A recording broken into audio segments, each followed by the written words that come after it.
I want to start today by asking you a question.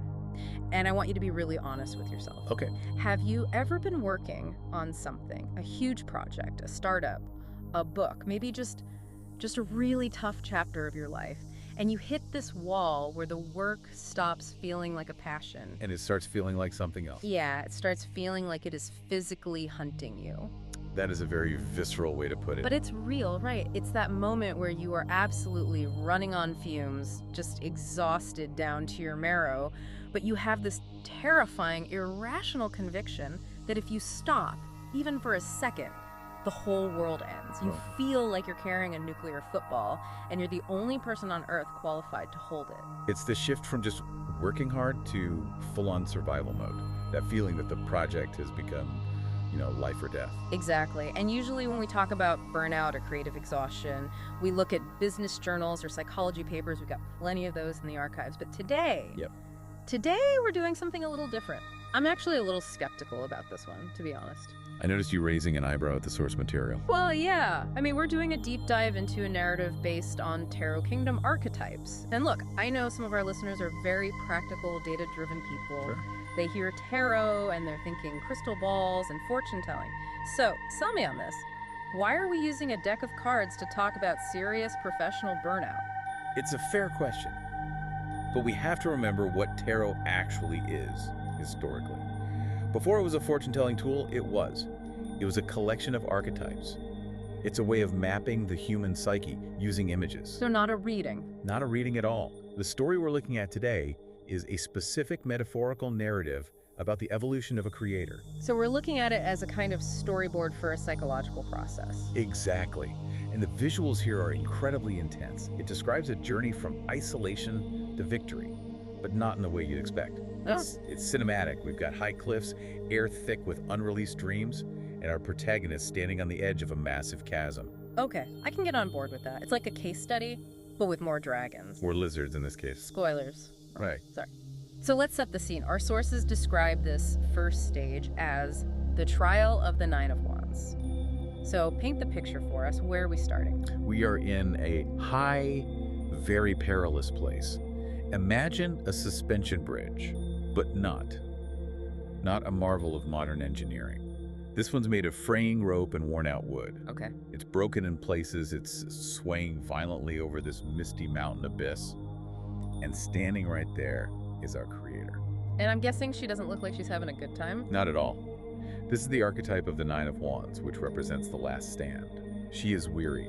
The text explicitly describes her legs as bandaged from the journey. Oh, wow. Yeah, she looks like a soldier who has fought one too many battles, yet here she is, still standing. You know, that detail about the bandages is really interesting. It implies that the story we're seeing is just the climax. Right. She didn't just wake up on this bridge. She has been through the ringer. Oh, for sure. She's tapping into her absolute last reserves of resilience. And psychologically, this is a very, very dangerous place to be.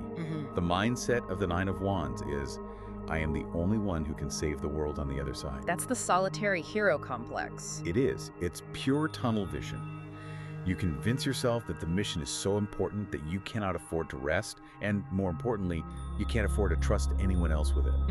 She believes the survival of everything depends entirely on her ability to just keep standing on this rickety bridge. I think anyone who has ever led a team or managed a crisis knows that feeling. It's that lie we tell ourselves, if I put this down, it breaks. So we isolate. And that isolation is the trap.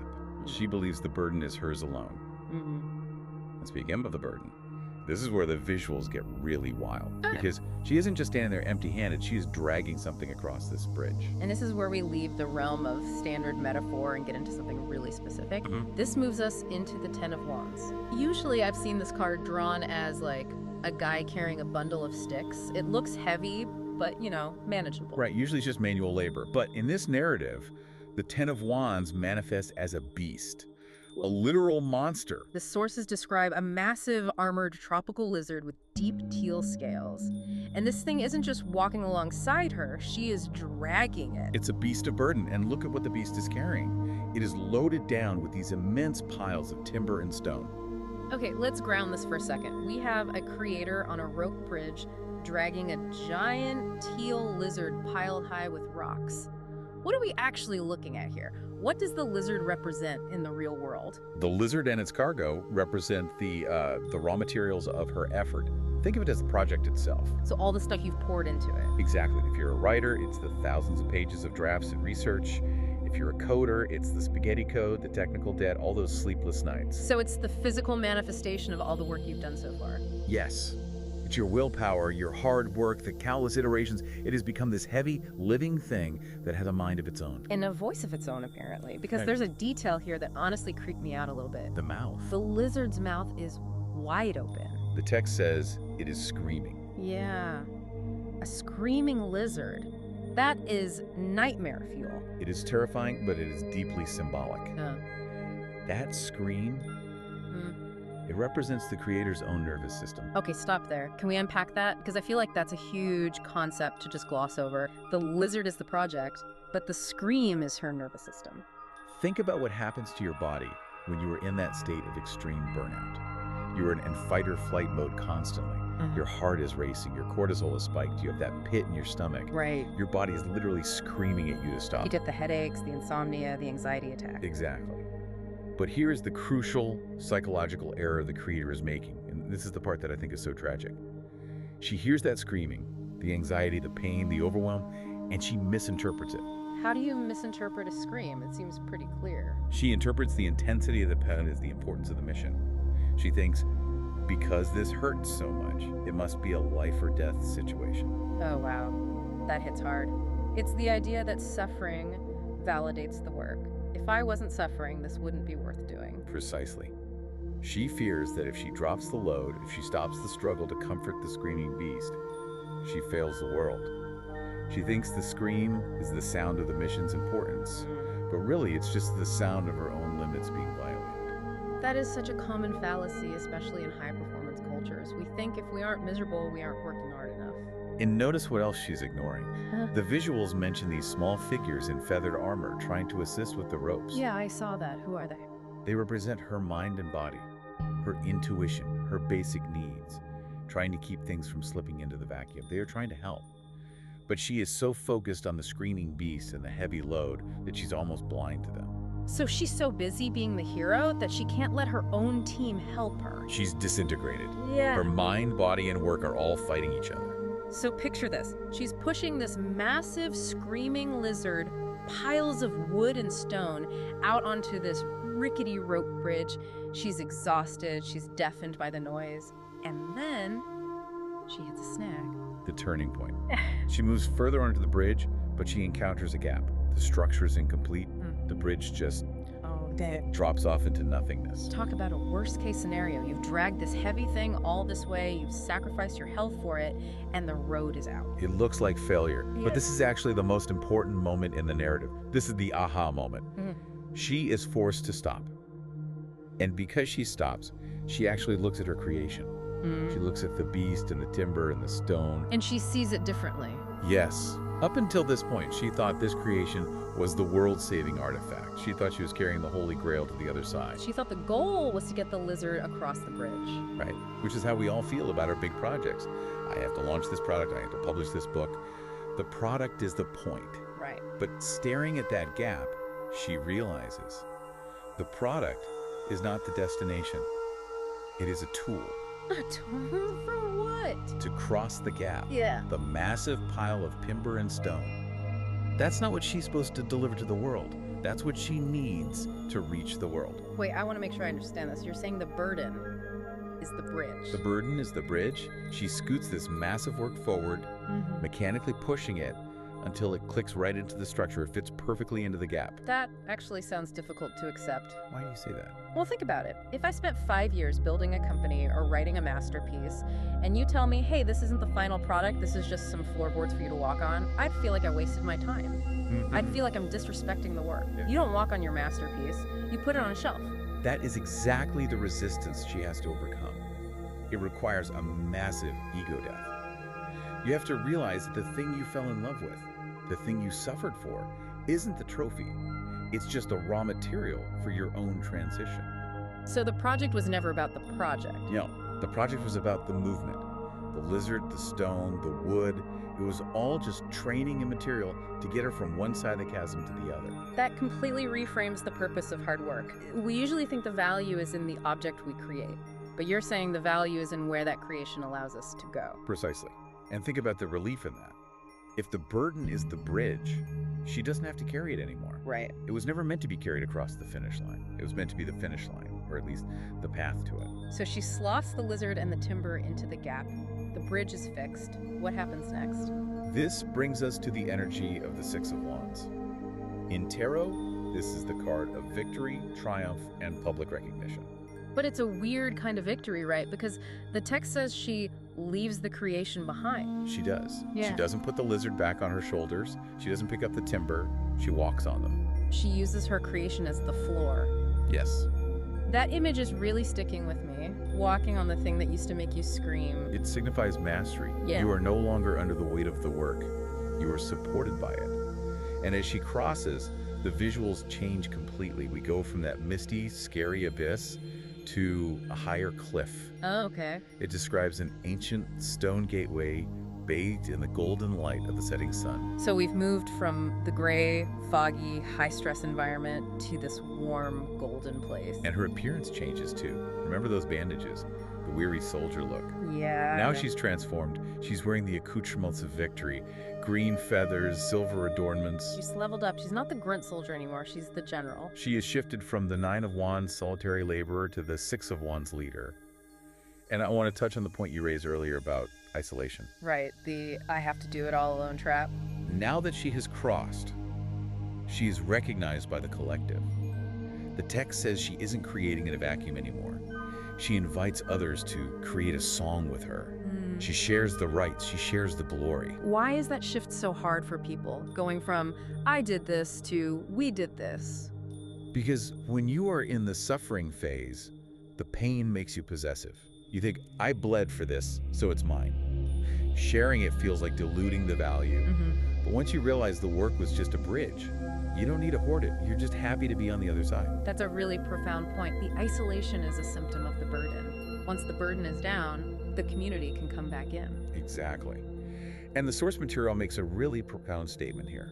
It says she realized she didn't need to carry the object to the other side to change the world. See that again? She changed the world simply by arriving in it. Whoa.